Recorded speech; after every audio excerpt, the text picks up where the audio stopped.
there are a lot of statistics that are put out by other people in my industry that are perhaps not helpful to you as coaches.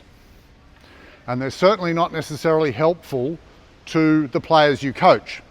The objective of what I'm going to do today is to try and get you to think about tennis in a slightly different way.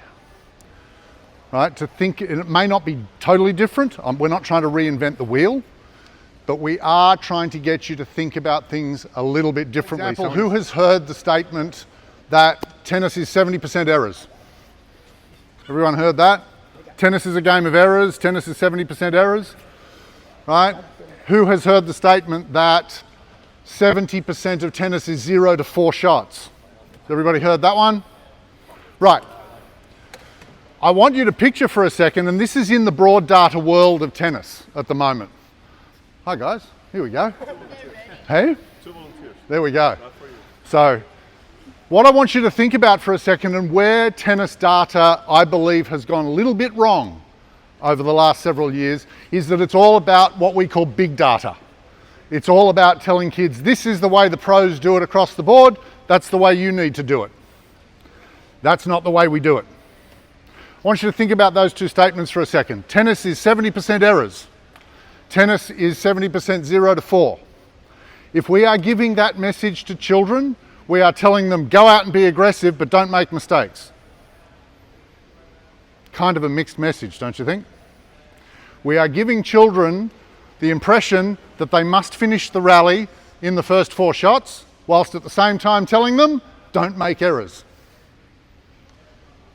No wonder we've got a few confused 12-year-olds, 14-year-olds trying to play tennis. We need to individualise what we do.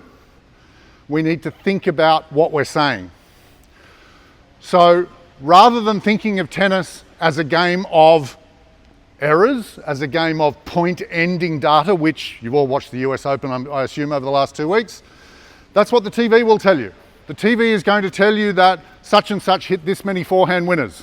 Such and such hit this many forehand errors.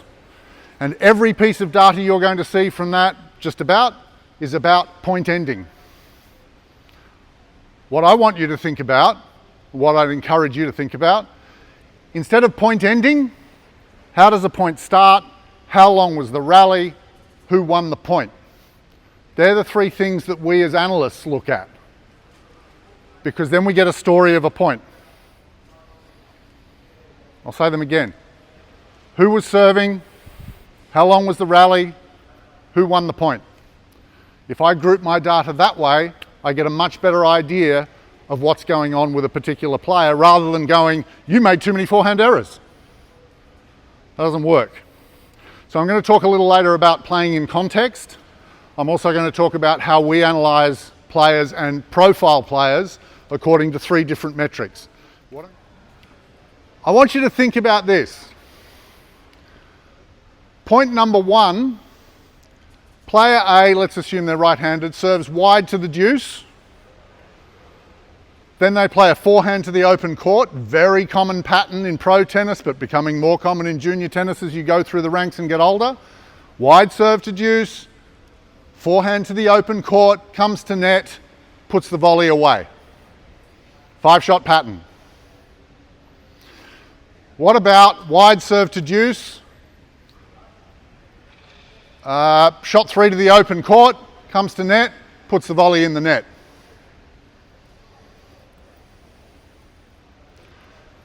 Traditional tennis data tells you that there was a forehand volley winner on the first point, and on the second one, there was a forehand volley unforced error. Correct?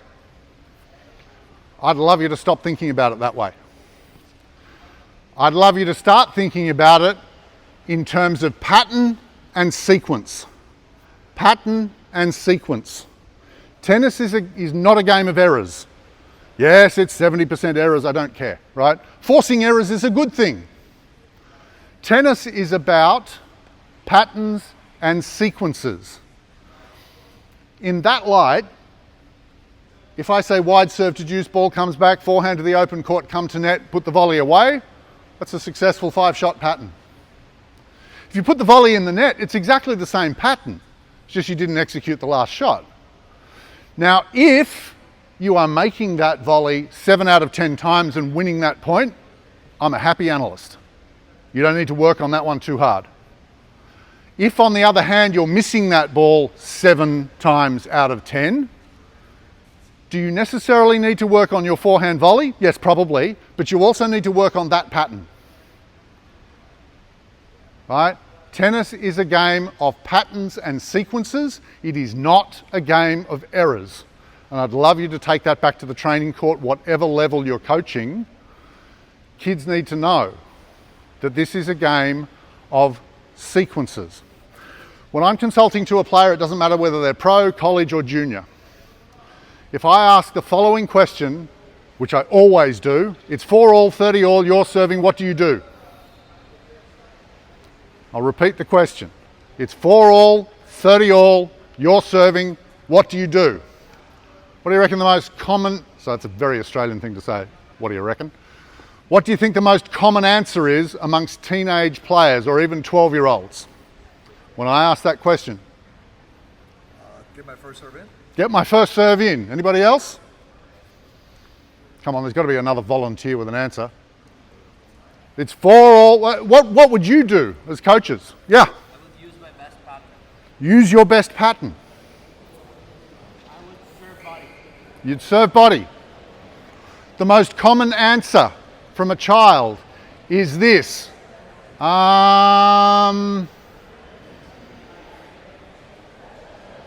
That's it.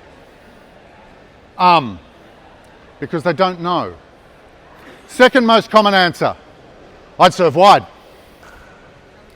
To which I would say, and then, because I want to know the pattern that they are trying to execute to win the point. It's great that you want to serve wide. So the other thing that I talk about is playing in context. Playing in context. And being able to play in context means that we need to be able to coach in context. Not every single time. Or playing tennis is about 3 T's. Technical. Forehands, backhands, serves, how you swing your racket, how you move your feet. Right? It's what you guys do on the court every day. Right? Number 2 T is tactical. Right? That's more difficult to coach because you guys can't go out there and watch every match that your player plays. But you can certainly take it to a training court and coach tactical, particularly if you've got data from your analyst partner 135, which you will have. Okay? So we can coach those patterns. Yes, you need the technical. You need to know how to swing a forehand and a backhand, but you need the tactical. The 3rd T is thinking. Thinking. Not something that junior players are overly good at the moment. My point about it's 4 all, 30 all, what would you do if you're serving? The answer should be, who's my opponent? The more we get players to think about the context of what they're trying to do, because if they say either or I'm going to serve wide to deuce, they haven't actually understood what they're trying to achieve. They're not playing in context. Is my opponent left or right-handed? Are they standing up on the baseline? Are they standing 5 yards back? All right? Are they returning plenty of balls? Do they have a single-handed backhand? All right? Tennis is not about the ball you want to hit. It's about the ball they don't want. Too many juniors are getting up to that line at 4 all, 30 all, and thinking to themselves, I'm going to hit the ball that I want to hit, which might be just get it in. All right? We want them thinking, this is what my opponent does. The second thing we want them to think, what have I got in my kit bag that can combat what they're doing? If they're left-handed and they have a poor backhand return on the deuce, do I have the wide serve to combat that, and what am I going to do with the forehand on shot 3? So context is all about who's my opponent, who am I? Third, surely you can guess. I've already brought it up. Third piece of playing in context that juniors are not very good at is the, it's up here, it's the score. What is the score? Which is why I asked the question, 4 all 30 or what do you do?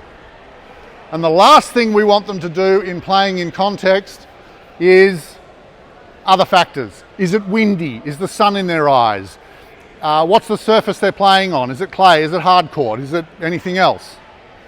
That's what playing in context is. What we do is then analyse a whole bunch of data by making sure that every point tells a story, and then we get a group of stories together. And on a 5-shot pattern where the player comes forward and makes or misses the volley, if they're making it 7 times out of 10, that's a good number in tennis. That's a really good number in tennis.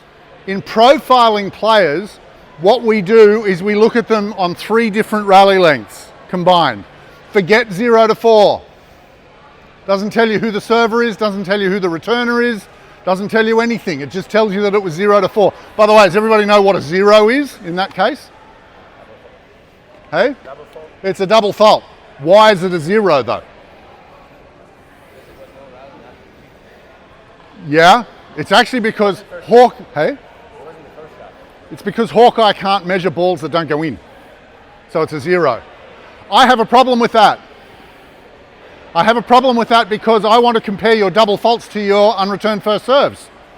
That's going to tell me how effective your serve is. Their serving profile is shot 1 into shot 3 into shot 5. What we find is that children respond a lot better to 1, 3, 5 than they do to serve +1 and serve +2. I'm not trying to force you to use anything. The reason they respond better to that is they understand odd numbers and even numbers better than they do if you just say, how about your +1? Oh, was I serving or returning? If you're just speaking to them in shot 1, shot 3, shot 5, that's their serving profile, right? Their return profile is obviously the even numbers, shot 2, shot 4, shot 6, all right?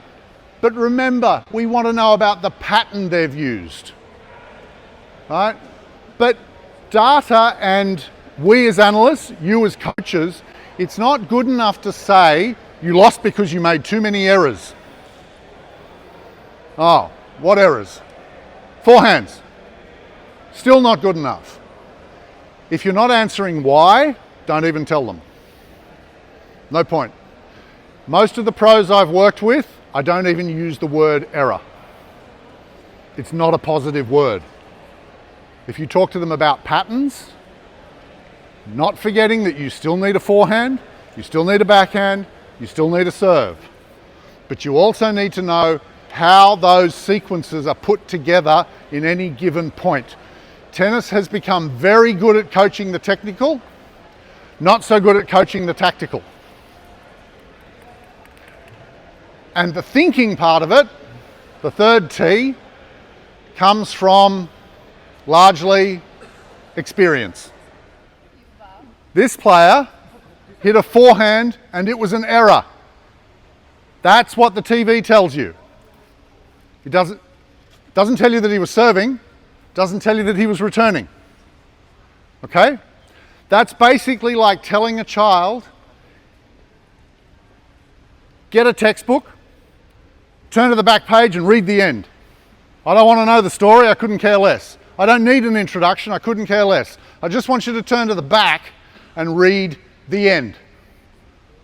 Okay, we don't want them to think of tennis that way. We want them to think of tennis as patterns and sequences. I had a couple of questions over here. One was, should pro players maybe just have an analyst instead of a coach? Absolutely not. Absolutely not. It's a good question, but the reason, where we see ourselves as analysts, we deal only in the first instance with coaches, not with players, not with parents, right? We feed information to coaches so that coaches can do a better job. As soon as we're talking directly to players, that becomes confusing, right? I'm not a person who goes straight to a player. It always has to be in concert with the coach. The other question was about ball quality or shot quality. There are a couple of ways to measure that. We've got a new group coming over. I didn't want to get too much into this, but we use a system called 135 assist. right? Assists exist in every single team sport. In football, in soccer. Did I hear an English accent? Right? In football, in soccer. I don't think we have it in cricket, do we? We don't have it in cricket, do we? There's no assist in cricket. Yeah. Right? But we have assists in all our team sports. Guess what? As an analyst, if you hit 10 smashes in a match, I don't care. I want to know the 2 shots that came before. Assist 1, assist 2. That was the important one. Thank you for your attention. And I'm sure I'll see you around. Thank you, guys.